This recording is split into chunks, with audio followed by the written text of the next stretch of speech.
Good morning mga kawantoy. Dito ako ngayon sa Bohol. Ganito yung itsura ko. Tingnan mo, wala pang bra. Dito ako sa kabundukan ng Bohol. Yan. Ang trabaho ko for today is, anong tawag nito? Magbulad ng humay. Magbibilad ako ng humay. Tapos gamit nung, anong tawag nun? Hukay-hukay ata. Hindi ka ang tawag doon kung hukay-hukay. Ito sa ngayon. Karaw-karaw na ang tawag dito. Kaya, yan ang trabaho ko ngayon. Kasi day off ko ngayon is Sunday! Day off ko. Kaya, nag-ano ako ng magbibilad ako ng humay. Ito yung humay. Yan. Magkaraw-karaw ako doon. Kasi magbibilad ako ng humay. Kaya, tara na! Yan mga kawantoy, yan. Magkakaraw ng humay. Karaw ata ng humay. Humay ang tawag dito. Kaya let's go. Magbibilad na tayo. Kasi maganda ang panahon.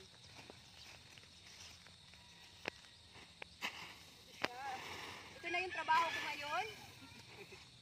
Simula nung napadpad ako dito sa Bohol, ito na yung nagiging trabaho ko. Yan. Kailangan kumayod para may pambiling gamot. Diba? Alam ko kung paano. Tignan mo yung outfit ko. Yung outfit ko. Maganda ng outfit ko. Wala pang hilamos, wala pang mumog. Okay? Wala rin akong bra. Ito na ang nagiging buhay ko dito sa Bohol. Ginawawa ako ng mag-asawang kaunawon ang sarset. Kaya ito na yung nagiging trabaho ko dito. Yan. Bibilad ako ng humay.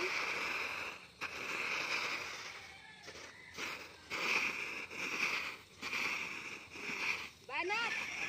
Para sa kinabukasan. Ito ang nagiging trabaho ko. Sideline ko pala to kasi every Sunday, ito yung sideline ko. Tapos Monday hanggang Saturday, doon sa parisan, doon sa tindahan. Titinda ko ng pares. Kaya alam nyo, ito na yung nagiging hitsura ko. Ayan.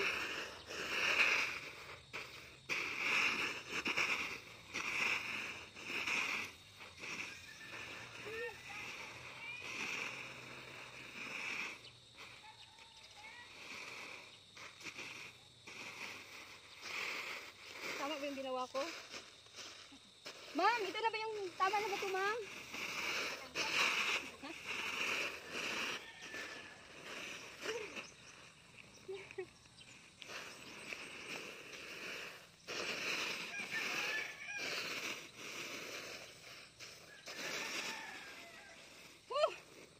Ang hirap pala dito sa bukid.